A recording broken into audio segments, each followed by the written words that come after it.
Hello everyone, my name is Lin, a PhD student from King's College London. I'm going to present our paper titled Concentric-Tube-Eccentric-Rod, a continuum actuator for micro-scale translation actuation. This work introduces a new design of continuum mechanism as an actuator for achieving multi-scale linear actuation, which means a coarse motion of centimeter-level stroke and a fine motion of sub-micrometer resolution.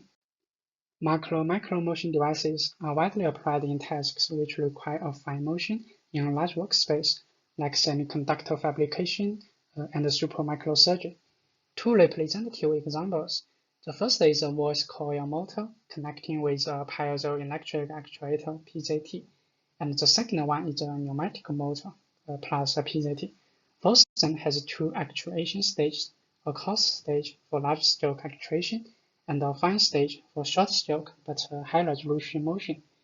Regarding the fine stage, PZT is a popular choice. Usually, the piezoelectric material generates only micrometer-level deformation, and either an additional motion amplification mechanism or multiple steps accumulation is required to create a functional stroke of few hundreds micrometers. The PZT is limited by the nonlinear input-output profile, inherent hysteresis, and clip behavior, which complicate their modeling and control. Contrary to amplifying nanometer-level material deformation to micrometer scale actuation, motion de-amplification could also obtain micro-nanoscale motion from scaling down macro-scale motion input. Here list 4 examples. The nanoconverter and the open flexure microscope are flexure hinge based. They have a large reduction factor. And the CREM, which is the pioneering work in introducing multi-scale motion to a many backbone continuum mechanism. They insert additional rods to the backbones to slightly perturb the statical equilibrium and lead to micromotion on the end effector. The last one, a diaphragm pipette. It utilizes diaphragm's deformation to achieve a motion reduction in liquids drawing and dispensing. Our paper proposed a continuum mechanism-based dual-stage actuator design aiming for multi-scale linear actuation. The proposed mechanism, named Concentric-Tube-Eccentric-Rod, CTER, it can scale down a millimeter-level translation input from BLDC motor to a micrometer-level actuation output. The CTER has a simple input-output relationship without a severe nonlinearity, easy controller algorithm, and hardwire. Lastly, the fabrication and assembling are cost-effective. Prospective application would be supermicrosurgery involving both large range and high precision tasks. In this paper, we only studied the micro-actuation results, which are our key contribution. So, how could the CTER achieve a linear motion de-amplification?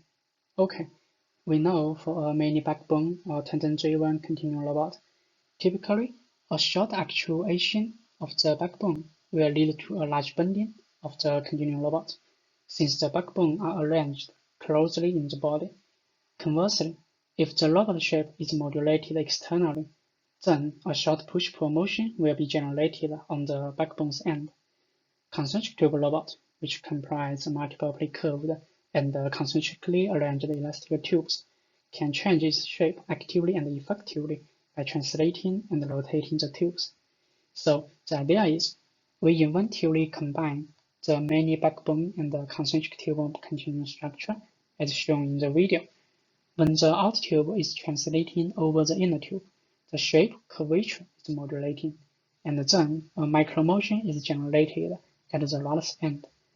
The simple animation shows a 40 mm input motion will lead to around 700 micrometer outputs, which shows the potential of the idea. Based on the principle, the actuator's CAD model was designed.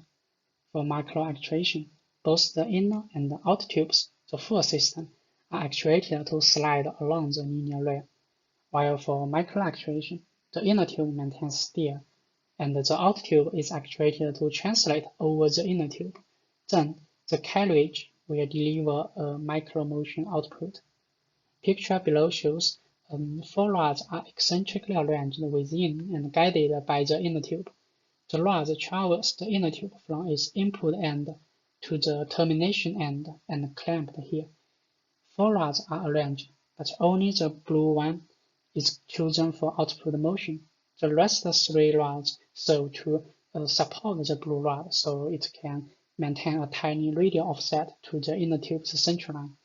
In theory, the red rod will also generate a complementary linear actuation. It brings possibilities for micro-rotational stage, which will be explored in the future. A kinetostatic model has been derived to describe the input-output behavior of the micro-motion actuation. Basically, it includes the kinematics part and the friction part. The kinematics relating the curvature change to the rod's protruding length change. In practice, there are sliding frictions between the tubes and the rods, which induce micro-scale axial elongation compression of the inner tube and the output rod. Such micro-material deformations are usually neglected in continuum robot modeling. However, these micro-level deformations should be included in our case. At 2 locations, the tube and the rod's curvature experience step change, so force couples are applied and induce frictions along axial directions. The force couples and the lumped Coulomb frictions are modeled, and the axial deformations are derived. Finally, the micro-actuation is a combination of the protruding length change and the axial deformations, which is derived here. A prototype was fabricated, and a series of experiments were carried out for validating the idea and characterizing the micro-actuation performance. Here shows the setup for our experiments. We can see the CTR was mounted on a microscope. Due to the space limit of the microscope, 2 steel bars, bar 1 and bar 2, are fixed on carriages, so the microscope could observe their surfaces to track the motions.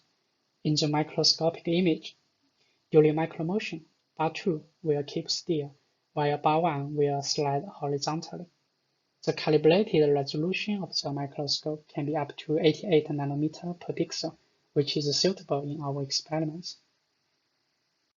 We first tested the input-output loop and calibrated the model.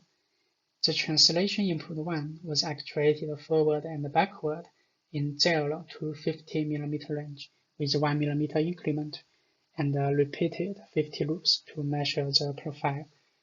Parameters like bending stiffness, pre-curvature, friction coefficients, etc.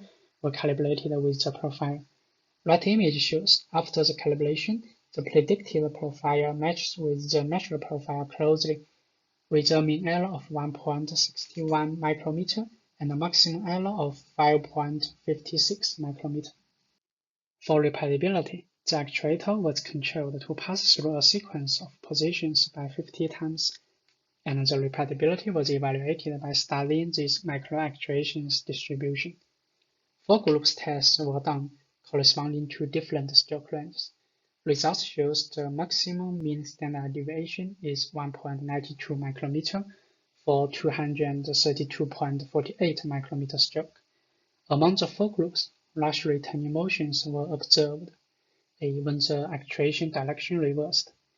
The motion was primarily induced by the sudden change of the tube and the rod's axial deformations, because the friction on them reversed. The micromotion resolution was investigated by step tracking tests.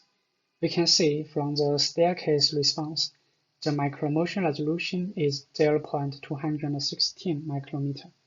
Such resolution allows the CTR to be used in micron precision tasks. A higher resolution is feasible by varying the parameters. The actuator is a compliant continuum mechanism, so its output displacement will be influenced by the actuation load. It is necessary to identify the output compliance. We selected 3 cases corresponding to no overlapping, middle overlapping, and totally overlapping.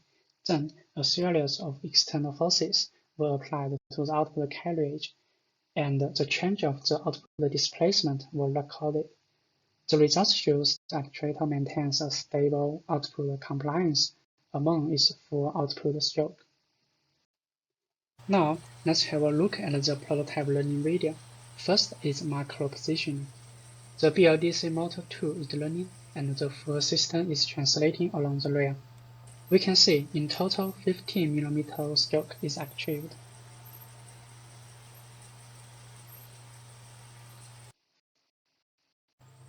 And for micro-actuation, another BLDC motor 1 is learning. We can see the bending shape is modulating, and a micro-motion is induced. The video shows the CTR's micro-positioning performance on tracking a staircase trajectory. Steady-state errors of 1.67 micrometer in average and 5.48 micrometer maximum were obtained, which validated the effectiveness of the model and the system. In the video, we can find the undesired laterally turning motion when the actuation direction reversed. Either a model-based controller or a better shape modulating mechanism will be developed to suppress or remove the motion. Overall, the CTR exhibits excellent micro-positioning performance, and its multi-scale motion with super microsurgery applications will be studied in the future. Future works include actuation feedback and dynamics study, reduce or eliminate the laterally turning motion, multi-degree of freedom manipulation, and application in super microsurgery. Thank you very much. I'm happy to take any questions.